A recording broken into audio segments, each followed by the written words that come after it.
Okay, so I'm going to offer a supplement to what you should watch in Steve Blank's Lesson 3 videos through Udacity. So you either go to Udacity to watch the videos, or you can also find the videos on my YouTube channel where I connect to the same videos on YouTube.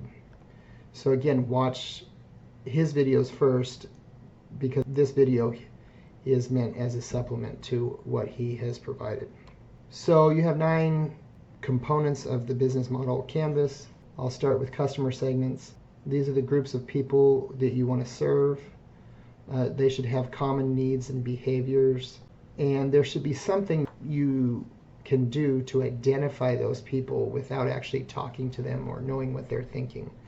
So a few errors that students make is they have statements that something like, these are people that want to eat popsicles, and they're selling popsicles.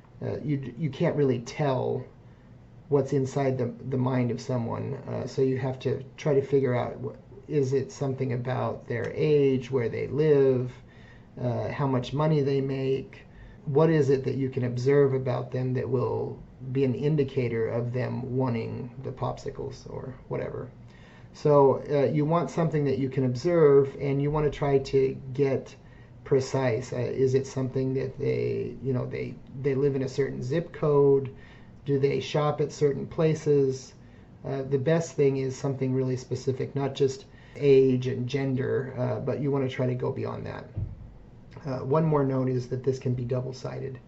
So you can have 2 types of customers that you need to provide value for. And so an example of that is when I first started teaching entrepreneurship, I had a group of students that were doing an app that helps individuals find restaurants nearby and order online. The company that actually kind of won out in that space is now, is Grubhub, and they're still around. The students that were trying to do it in my class, they didn't actually succeed, but they worked really hard. And the difficulty that they found is that it's a double-sided market, meaning that they have 2 customers. One, they have the customer that wants to order the food, and then they have the customer that is the restaurant that is providing the food. So that app helps to connect these 2 customers. And the problem is that when you have a double-sided market, you have to provide value for both. And sometimes the restaurants, in this case, wanted to see that there were a bunch of people that had the app.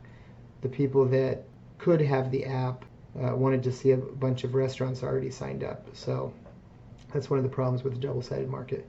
When we have a double-sided market in that there are 2 specific customers and they have different value propositions, it's not just 2 similar type customers with the same value proposition, but if they have 2 different types of value propositions, then you should show this with 2 different types of sticky notes on your BMC.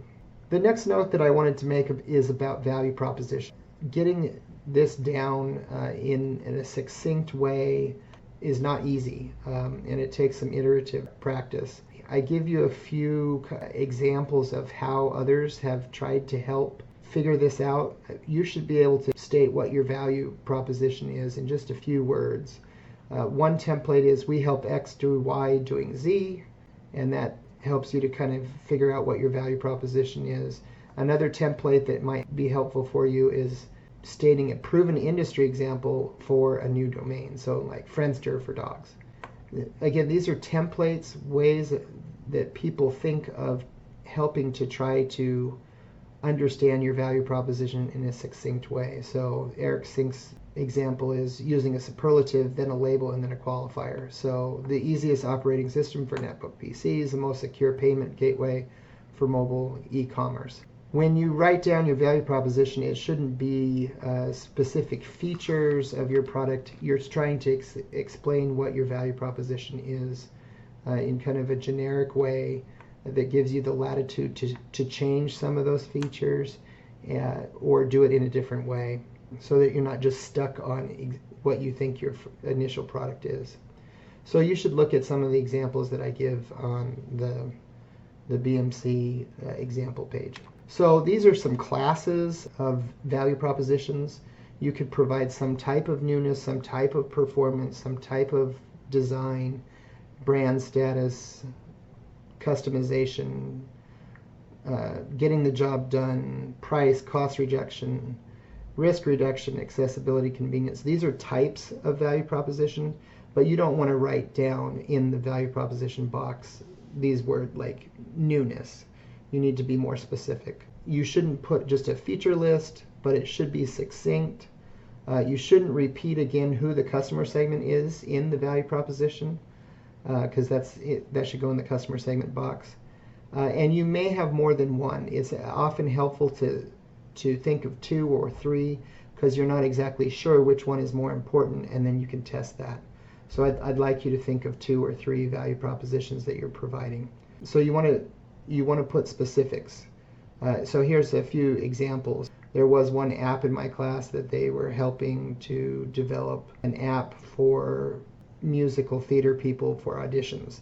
One of their succinct value propositions was reduce anxiety for auditions. Have other people selling things on campus, so that would be maybe convenient on-campus snack. I had a student selling bath bombs, so theirs would be cool bath experience. Another group doing tutoring, low cost and fast tutoring. They had 2 value propositions there. So those are some examples. You can look at the examples that I put on the example page as well. Then we have channels, and this is how you get your stuff to your people. How do you actually deliver the product? And there's some examples there from web, and then there's also physical channels. Again, what you want to think about is how are you going to actually get to them. If you're doing an app, obviously this would be the app store that you actually get that to them. If you're going to use a distributor, you want to indicate that. So if you're going to hand deliver that, there could be personal delivery. So you want to understand that web channels or physical channels. Many of you will have physical channels. You just want to indicate if you have a distributor or dealers or direct sales force, how you're going to do that. Then customer relationships. This is one that's confusing between channels and customer relationships. What we will focus on in customer relationships is how you will get, keep, and grow customers. Okay, and there's many different classes of types of relationships that you can use as I list down here.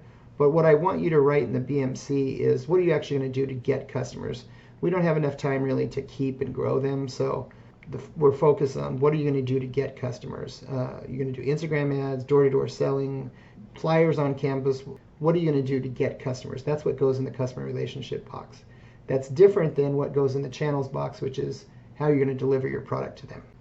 Revenue streams, this is how you're going to charge, and there's a lot of different types that he mentions in the videos. Of course, you can have an asset sale where you actually sell the stuff, a usage fee where you charge a certain fee to use a service, a subscription fee where this is based on a certain access to a service for a certain period of time. You can lend, rent, or lease. Licensing, which you would do for software typically. A brokerage fee, like real estate does, or advertising. But what I want you to write in the revenue streams is something specific so that we know exactly how much money you're going to make and how you're going to charge. So I want to see, like, if you're selling cookies, $5 per cookie, or bath bombs, $8 per bath bomb, 20 for 3. If you're going to do training sessions, how much per training session? If you're going to do a membership, how much per membership? If you're going to do brokering sales, what percentage are you going to take? And then also note, sometimes you have one-time revenues and recurring revenues. If you have that, just try to clarify that in the revenue streams box of the BMC. Here's some examples. If you're going to sell a product, if you're going to have a subscription, like a monthly subscription is kind of like, the gym. Freemium model, there's a lot of online services like Spotify where you can get a free version, but then they try to upsell you to one that you pay for. And I'm giving you these so that you can try to open your mind a little bit about, well, maybe there's different ways to sell this. These are types of revenue models, but you're going to write something more specific in your BMC. You could have a pay per use. I don't know if you're familiar with co-working spaces, but like there's this co-working space called Zyferblot in England, and you pay by the hour for using office space. You could be selling virtual goods. This is really kind of an interesting thing, like Farmville. People buy tokens and tools and badges, and people pay money for that. And then finally, you could be paying just for advertising, and that's basically how Google makes their money. You can have ancillary revenue models where you get paid for referral, or you get paid affiliates for finder's fees, or email list rentals. I showed on the last slide an image from Push IV, and that was a student that was explaining how he managed some VIP stuff for clubs, and they would rent their list to Push IV because Push IV helps people to get over hangovers and stuff. And then finally, you can have back-end offers. All kinds of different types of revenue models. I mentioned these so that you can kind of open your mind a little bit about how you can make money, different classes of revenue models. Okay, so we've covered the first side. Now we'll move to the second side.